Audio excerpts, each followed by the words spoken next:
Right, okay. So for the benefit of the recording, it is week 2, which is relieve. So we're talking about how to relieve common IBS symptoms and how we can sort of, it's not just even relieving the individual symptoms, because I think a lot of us have a few different symptoms. So it's trying to work out where they're falling in the whole pathway and which one maybe to address first sometimes, what order to do it in as well, because I think that can be a little bit confusing as well. So has everyone understood everything so far? Like everything from last week with remove, that was all clear. Any questions hanging over from last week with remove? No. No, it's all good. Great, okay. So what have you guys been trying this week? I know, Louisa, you said that you've been trying to make some changes with your food choices. So what were you cutting out? I've literally cut out. Well, I don't drink or have caffeine anyway, so that was already done. But Okay. I've literally cut out. So I've cut out dairy, gluten, Okay. sugar. Yeah. Okay. Yeah. Oh, you've done what? And has that been okay? Has it been challenging, or have you? Yeah, I mean it's hard. I have to say the snacks are the hard, because I always had biscuit with a cup of tea, and we always used to have. I mean, well, Simon still is, but always at night when we're watching telly, have a cup of tea and Yeah. chocolate or whatever. So that's quite hard. I've literally just cut it out. I have just have a mint tea and nothing. Are And you obviously able? also the 14-hour fasting. Okay, brilliant. So how are you feeling on it all? Yeah, I definitely feel less bloated. Good. I definitely think that, and less gas, I don't think I've had, any gas. And I've lost 3 pounds, so that's Oh, okay.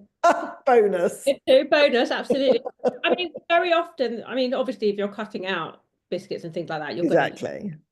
But of course, some of the, especially when I'm working with clients for like 10 weeks or whatever, and they're really like good and on it on their diet for a few weeks, then the weight loss plateaus. And then we go deeper in the gut health sometimes. And that really releases some more weight loss, because if if the gut isn't happy, it can't detox and excrete everything, and so things start to build up, and it causes inflammation, and it causes us holding on to calories and toxins, and creating more belly fat. So it definitely always connected. um well, that's great. I'm really pleased. If you're stuck for things like snacks and stuff, you can always ask on the chat, and I'll always post some more recommendations and suggestions on there. I'm going to make a note, and I'll put some snacks on there for you. Okay, great. Thank you. That's always easy. Yeah, what I talk about in the membership with snacks is, as Livka knows, because we were just talking about it, I call them mini meals instead of snacks, because I think sometimes the whole idea of a snack, and you hear that word in your head, you automatically think of like a biscuit or some crisps, or something small and snacky. Whereas I think if we call it a mini meal, you structure it differently. You think more about your proteins and your fibers and things like that that's going on the plate. So it would still be sort of the size of a bread plate or a small side plate, but I just think by calling it a mini meal, you just, in your head, you're just automatically going to think more in that kind of context of being a bit more healthy and using whole foods. So, but I'll post some more mini meal ideas on the group for you that are all sort of gut friendly and follow the rules, so that you can try some of them. Okay, great. Brilliant. Okay. And Livka, how have you found this week? Yeah, good. I know I normally don't have too much milk. I add the kefir, and yeah, I'm good. I just think for me it's more having the balance, because when I take everything out, then I start having cravings, because I do exercise every day and I wake up early. So then I eat my first meal around 12, and then I eat something around 4, and then I have my dinner. So What time do you wake up? I wake up 6 o'clock. And you don't eat till 12? Yeah, and it just because it works for me. I have one black coffee in the morning, and that just fills me up, because I'm busy till 12 o'clock. I don't need to eat. So yeah, but maybe that's why I have cravings later on, Yeah, I think so. What time are you having dinner? around between 6 and 7. Okay, so then after 7, you won't eat till midday the next day. No, normally I just close the kitchen. That's a long time. I mean, normally for women, I know the intermittent fasting thing's really, I know we're going off topic a bit, but the intermittent fasting is really popular, and there is a lot of science behind it, but a lot of the studies are done on men, and men's hormones react very differently to our hormones with the intermittent fasting. And I find that the sweet spot for us is nearer like 14 hours, 12 to 14 hours. So it could be, that you're just pushing yourself a little bit too hard with the fasting. So do you get hungry at night? Do you get a sugar craving at night? No, I have been like this for a long time. It's just, the 2 weeks after my period, I am fine. It's just the 10 days before my period where I struggle. Okay, you could try seed cycling and see if that helps with the balance the hormones out a little bit. There's information on the portal for that under what's it under? I think it must be under the menstrual cycle support. There's some seed cycling, and literally it sounds complicated, but it's not. I never remember which way around it is, but you've got sunflower seeds and sesame seeds and pumpkin seeds and I think chia seed or flax seed, and that you do 2 for 2 weeks, and you do the other 2 for the following 2 weeks. I can never remember which way around, but it's on the form, and you need to use those seeds that week for those 2 weeks in your yogurt, your breakfast, or whatever it is, or on your salad, and then swap it to the other 2 for the second half of your cycle, and you might find that like calms the hormones a little bit. Do you think it works? So it's one of those that there's no like the science says there's no science to it, but the way I see it, it's been done for thousands of years. It's a bit of an old wives' tale, but I always think in these old wives' tales there's always an element of truth in them, and they tend to be right. Yeah. What it's doing is it's balancing the different types of fats in essential fatty acids and things because the different seeds have different balances of omega-3 and omega-6 and the different types of those omegas. So it's basically playing around with that a little bit. But the way I see it, it's not going to do any harm having that combination of seeds. And if it does help, then how easy was that? And if it doesn't help, well, it hasn't done you any harm. That's kind of like the view I take with it. Yeah, okay, I will try. Yeah, try that and make sure you're getting enough protein and stuff in the day for the sugar craving. But think about the window because it might just be a bit too long. And sugar cravings also bringing it back to gut health and IBS. Sometimes those sugar cravings are the bad bacteria in the gut saying, feed me, because that's what they were like. So, sugar cravings can be that as well. So it'd be interesting to see at the end of the 4 weeks if that's helped to eliminate the sugar cravings because you've managed to rebalance your gut and therefore the bacteria that are asking for the sugar aren't there anymore. So that's also a possibility. Yeah, that would be good. Yeah. You're doing so much, so you're definitely going to be noticing some good improvement. I know because I know you're following the membership as well, so you're doing loads. So I mean, obviously there's only 3 of us tonight. It's a bit disappointing, but it doesn't matter. But because what I wanted to do is just talk about symptoms. I'm not really going to repeat everything that's in all the videos and everything that went on Monday because obviously I'm assuming that you guys are watching them and reading them and what have you. But it's just more. Oh, Jackie's trying to get in and can't get in. I don't know why. Let me see if I can send her the link quickly. I know she has some questions because she messaged me. So have a read through all of that. Let me just send her the link. Sorry. Let me see if I can get her in. I don't know why. Sometimes people can get in and sometimes they can't because obviously everyone's had the same link.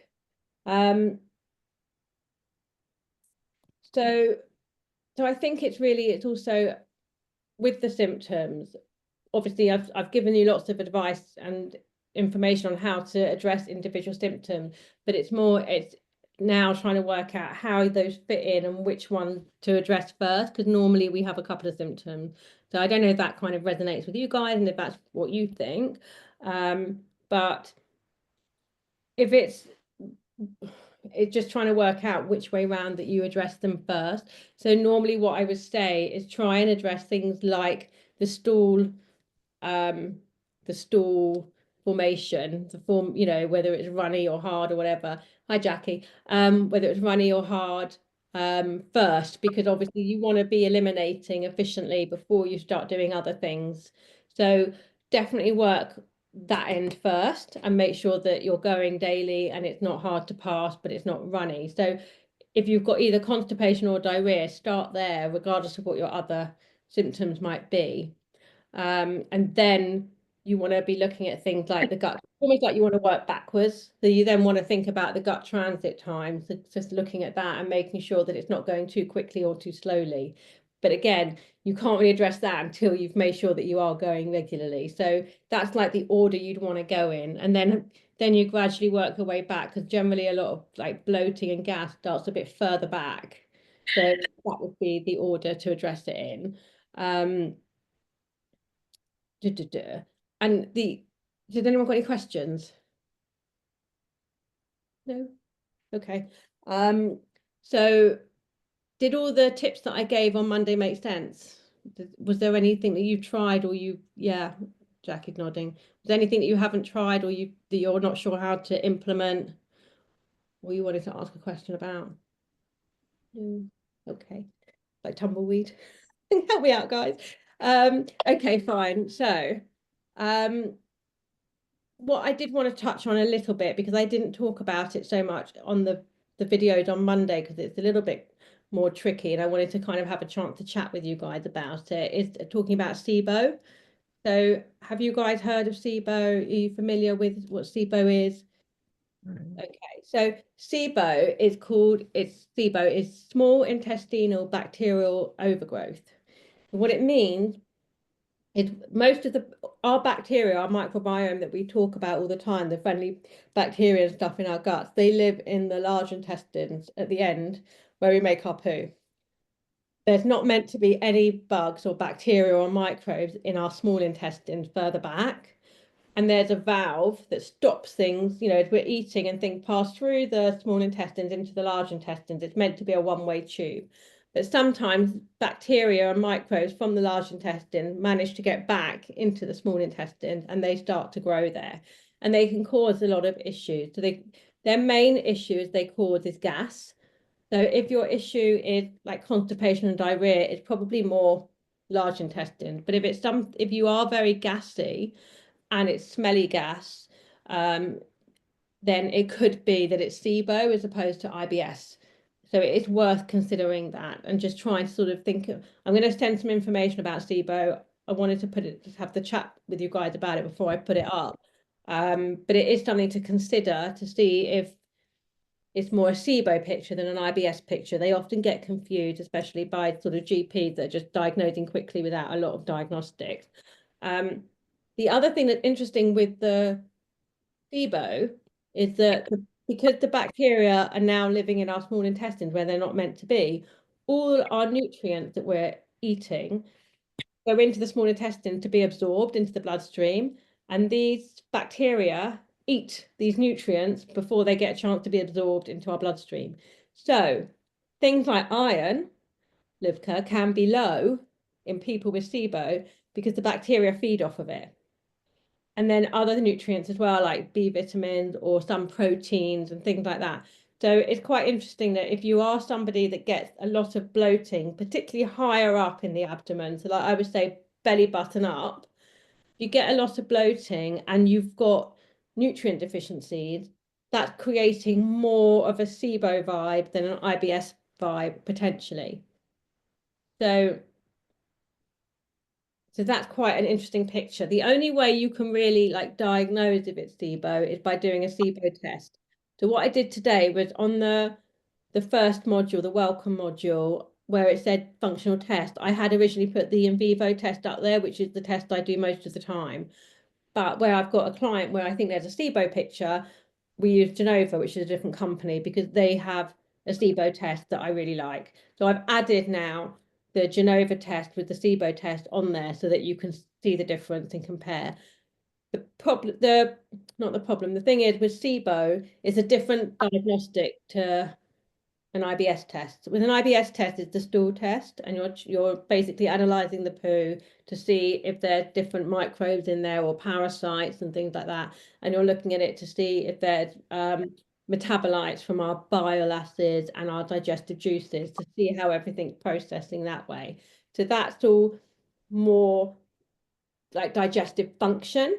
With SIBO, the test has to be a breath test. You're breathing into a receptacle, and it's analyzing the gas that's produced in your breath over a 3-hour period, because the theory is that the microbes, if they're in your small intestine, not your large intestines, if they've moved into your small intestines and there's SIBO, you're going to be producing this gas that's going to come up.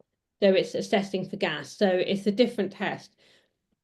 You can just do the SIBO test, but of course, if it's negative, you don't know what else is going on. So sometimes I say do both at once, or sometimes we'll do the SIBO test and see what that comes back with, and then consider, doing a full functional stool test. But they're options. So it's not, I'm not saying you have to do it. The protocol for, treating SIBO is kind of similar to the protocol for treating IBS anyway, in terms of, I talked a lot last week about berberine as an option for eliminating parasites.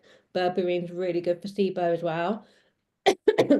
So in terms of how you would address a SIBO picture as opposed to an IBS picture, there's not loads and loads of difference.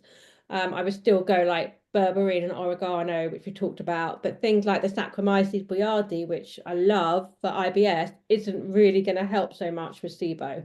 It just doesn't function there in the same way.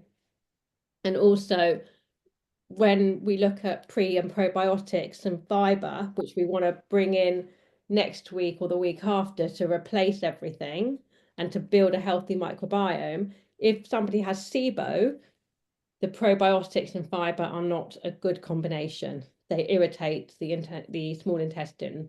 So if you're somebody that when you eat a lot of vegetables or a lot of salad, or when you take probiotics or prebiotics, that you feel like your bloating is actually worse and not better, that's a sign it could be SIBO instead of IBS.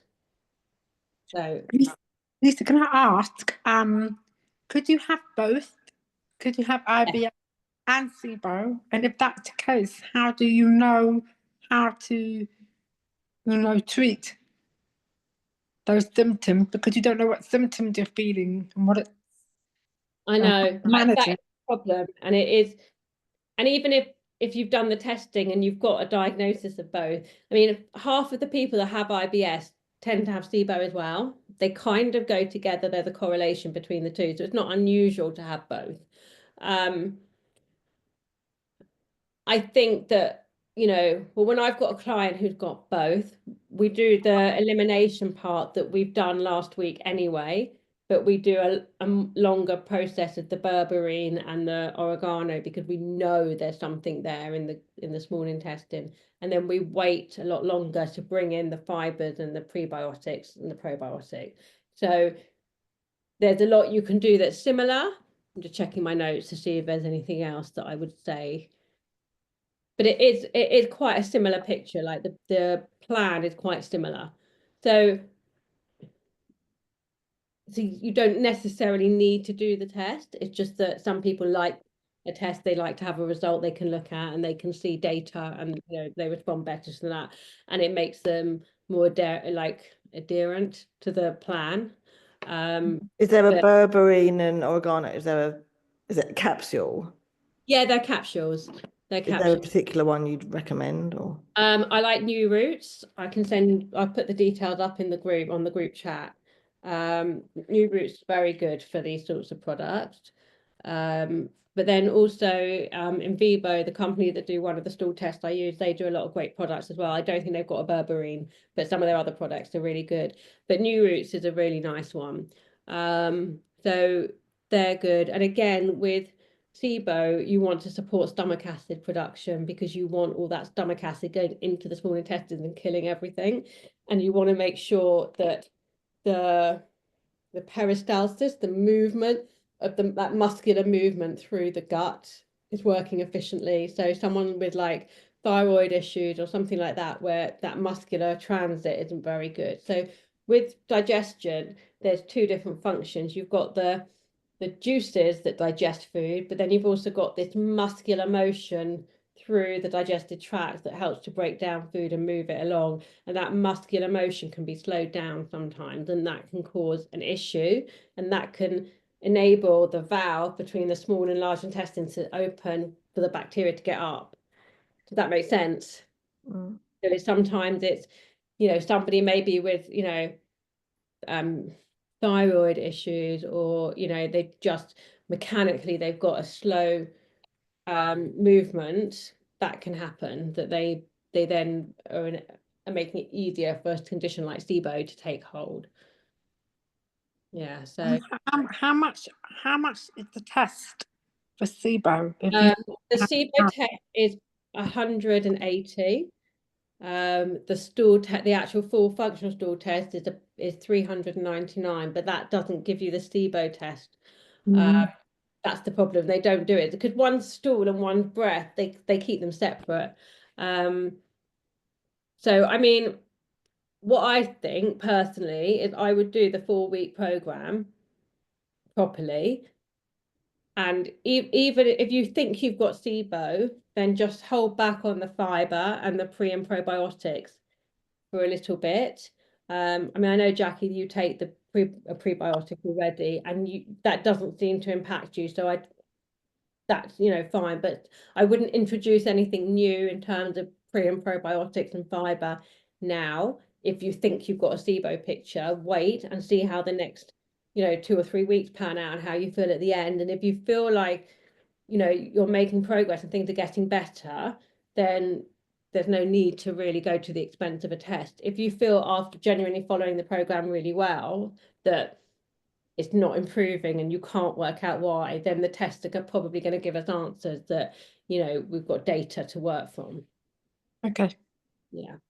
Okay. Has anyone got any questions on that? I need to go plug my phone, so I'm gonna go to another room because my battery darling. will die. Okay. So I mean, really, I'm hoping that you guys are finding some relief. You know, obviously this week is about relief.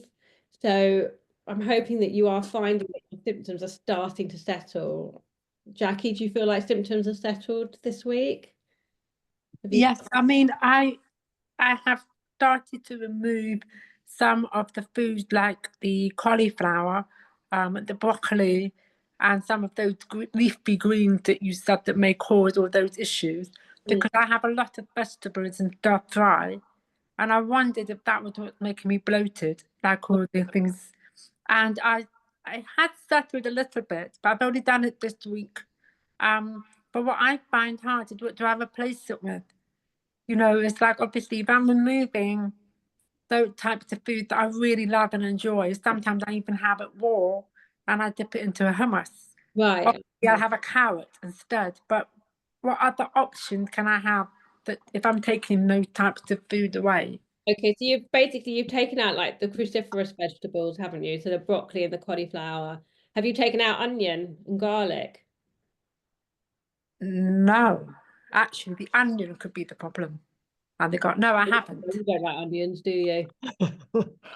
They don't like They me. don't like you. Okay, no, I haven't actually taken out the onions. And I The do like carrots are amazing, especially raw carrots. They are so gut healing. So if you want to snack on raw carrots, but not, you know, not overly cooked carrots in your, you know, don't cook them to pulp, then that's not going to irritate your gut, and in fact that's going to bring some goodness. Other vegetables that are good are things like parsnips, mushrooms are fine, they're really good. Aubergine is a bit of a nightshade one, so some people are no good on those, but if you it's so difficult because everyone's so unique, and someone will say, oh, that's no good on me, but I would say mushrooms and carrots, parsnips, courgettes should be fine. Peppers should be all right. I know people with Crohn sometimes suffer with peppers, but peppers should be okay. What else? Things like baby corn should be fine. I'm trying to think what vegetables Asparagus. I've got in my fridge. I'm trying to like think of a list of vegetables for you, but all those sorts of ones. What about things like spinach and kale and all those leafy things? Would they be okay? Yeah, spinach, yes. Kale, no. kale's part of the cruciferous family, so keep the kale out and don't have cabbage. The kale and cabbage are with cauliflower and broccoli, but spinach, rocket, they're fine. Yeah, peas, green Okay. peas, mange two, sugar snaps, they should all be fine. Yeah, things like, yeah, I would go with that, those kinds of things. Okay, I'll try that this week and see if there's any improvement. Okay. Yeah, okay. So I think really with Relieve, it is, you know, it is a matter of trying, you know, honing in from what I put up on Monday, what your symptoms are, and just really going for the protocol that I put up for that particular symptom. So obviously there's so many on there. I'm not going to go through them all, but if you've got any questions, you're always welcome to message me or put it on the group chat if you're happy to. You know, the group chat's there for everybody. It's a safe place. You know, it's only us on there. So you're always welcome to ask a question on there. We'll put up the information on SIBO. I'm actually going away tomorrow, so I will put the information up on Saturday if that's okay. I'm trying to give myself 2 days where I'm not working. I'm going to try and do that, but I will be on the group chat. So if you've got any questions, you can put them on the group chat, but I'm not going to be able to sit and write up the SIBO handout, which I want to create for you guys, based on what I've said tonight. So I will do that for you on Saturday and put that up. But I think really, you know, hopefully by the end of this week, so like if we're thinking we're doing Monday to Monday, so what, you know, today's Wednesday, we're only really at the first half of week 2. But hopefully by Monday, if you follow all the tips that are relevant to your symptoms that I put up on Monday, by next Monday, I'm hoping that you will start to really notice an improvement. If you've eliminated the foods and you're following the plan, you should really start to notice a good improvement in how you're feeling. And then next week, we're going to talk about like the gut-brain axis and all of that, which is really interesting. And we're going to be talking about how to replace and replenish all the bacteria in our gut and to replace also things like the digestive juices that we need and things like that. So that hopefully comes once you've healed yourself so that you're not going to leave yourself susceptible to the problem coming back. Okay. Any questions? Sounds good. Good.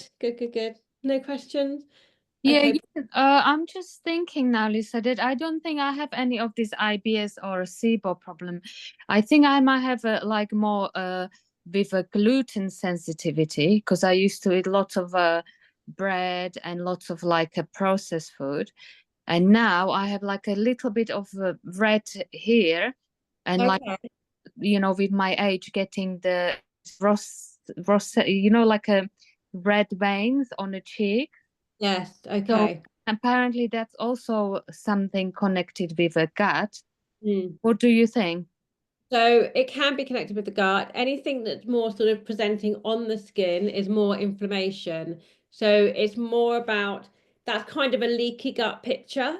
So leaky gut, we're going to talk about, I think it's next week, but leaky gut is a great topic. It is, so basically, have you heard of the phrase leaky gut? Yeah, apparently doctors don't believe in leaky gut.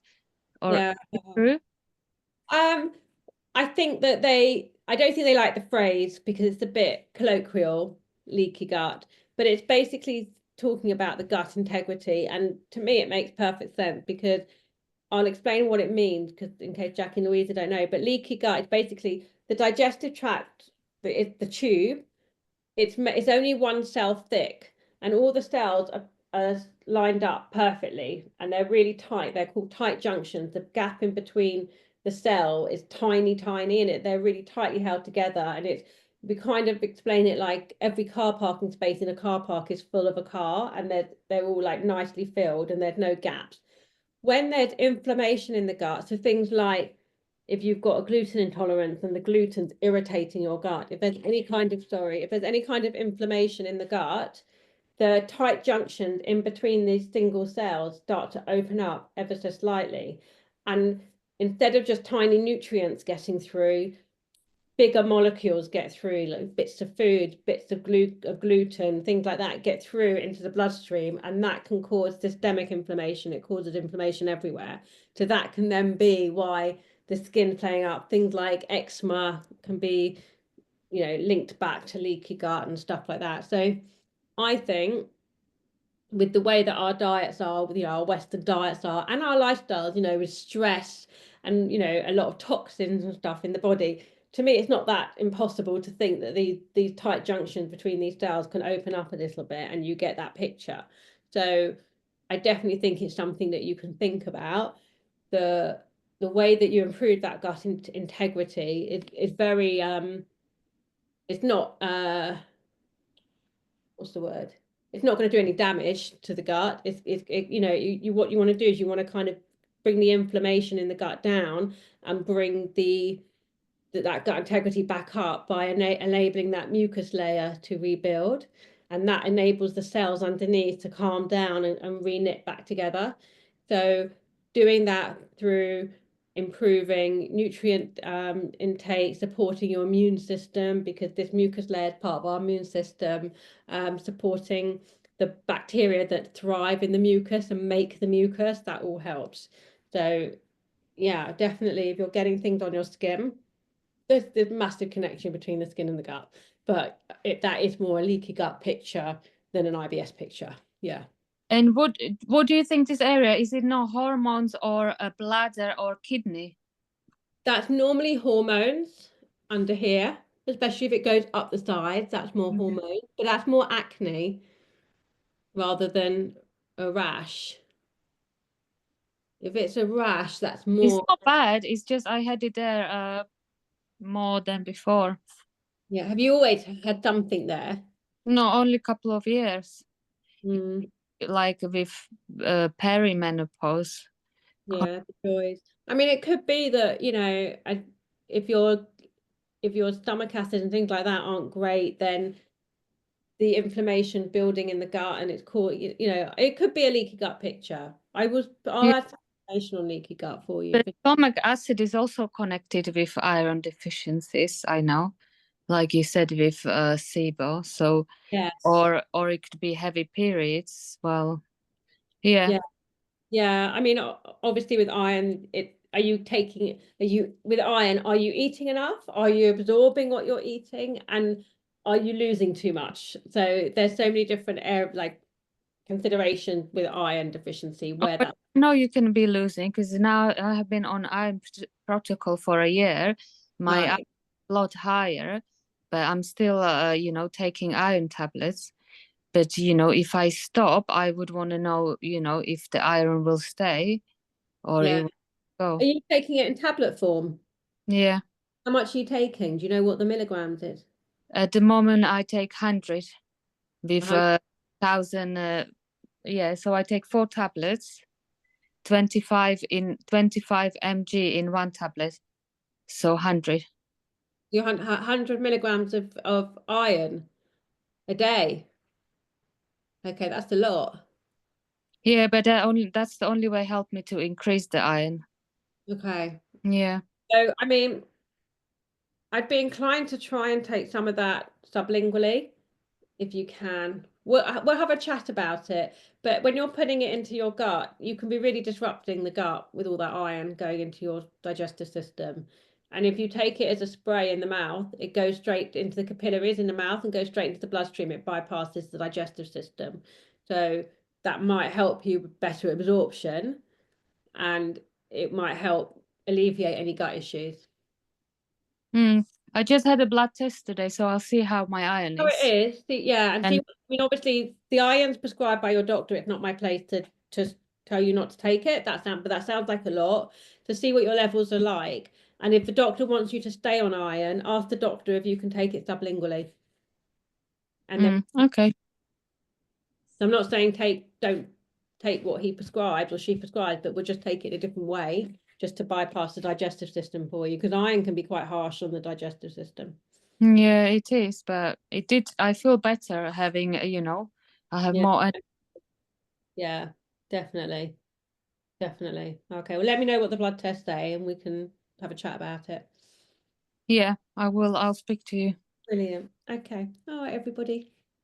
So I think that wraps up relieved. But please, you know, if you're not finding relief on any of your symptoms, let me know. You can put it on the group chat or message me directly and let me know. And we're, you know, maybe we can try something different, because obviously it's not always one you know, thing fits all. It's not cookie cutter. So sometimes what works for one person won't work for the other person. We're all individuals. So if you're not getting relief from what I've recommended on the plan, tell me, and we'll try the, you know, something different for you.